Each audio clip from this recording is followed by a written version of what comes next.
Okay, now we're on page 5, 22-23 school year. These are when these notes are being recorded. And we're on page 5 of your notes packet.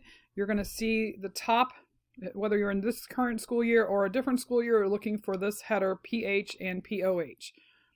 Okay, so the next few slides are going to help you fill in all of these missing pieces.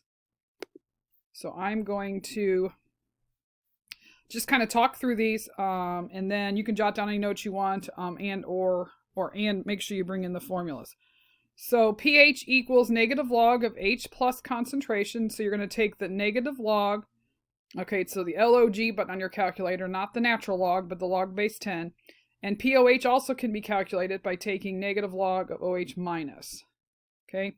Number 2, the higher the pH, the less acidic the solution. So the values of pH go up. The acidity goes down. So if we have a pH less than 7, we consider the solution to be acidic. If we have a pH greater than 7, we assume the solution to be basic. And if it's a pH equal to 7, it's going to be neutral.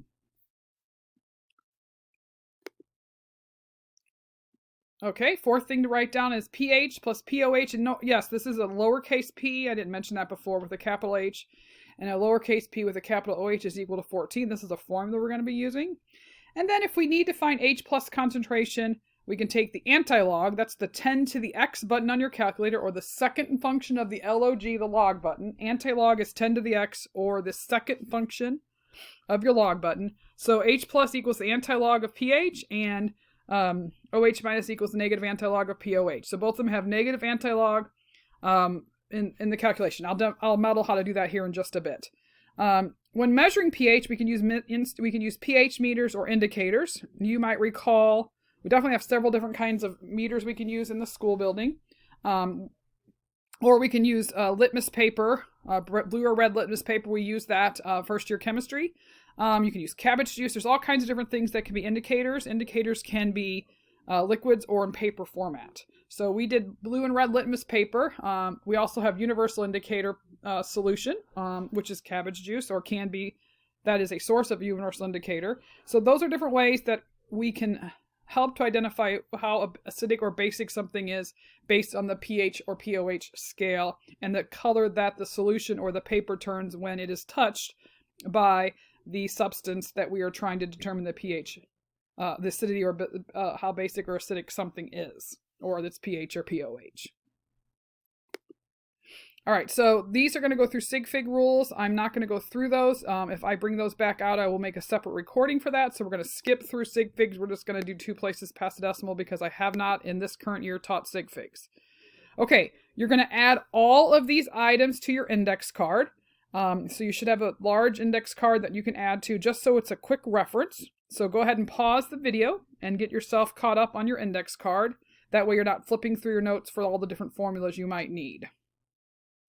Okay, so hopefully you paused the video, you got your index card caught up, and now let's go to the next slide. So now we're going to look at example 3a. Here we are given a value that is the concentration of H plus, and it wants us to figure out what OH minus is, pH is, POH is, and then tell us if it's acidic or basic. I will say as a disclaimer that I could do this problem several different ways. So the way I'm approaching is not the only way that it can be done. It is only a method of the way that you can get the answers. There are several ways that you can get all of these answers.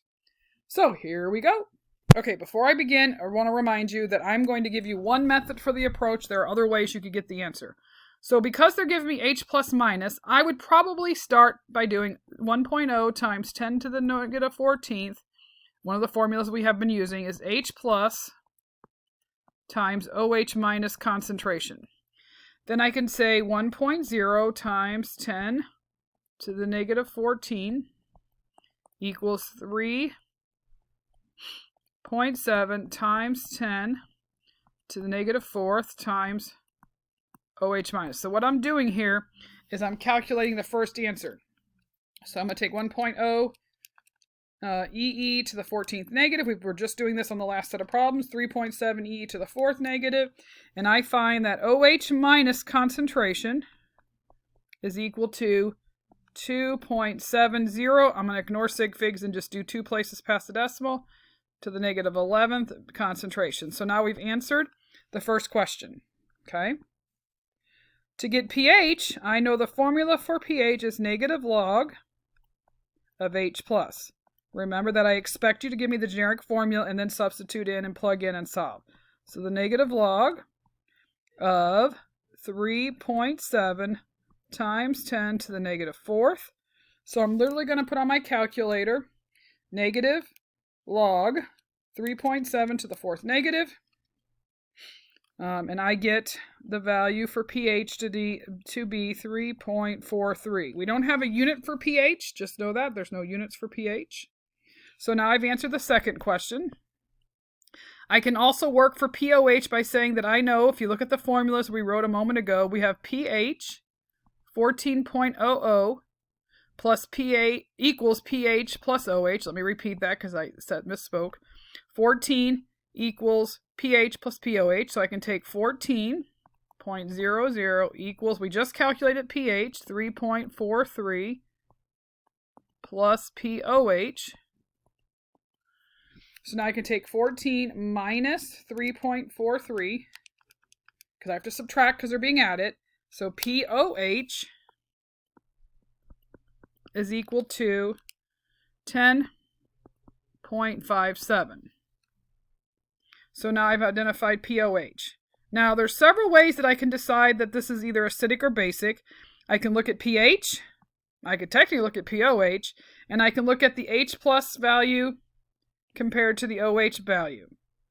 So I can either do one of those things. So I could say this is acidic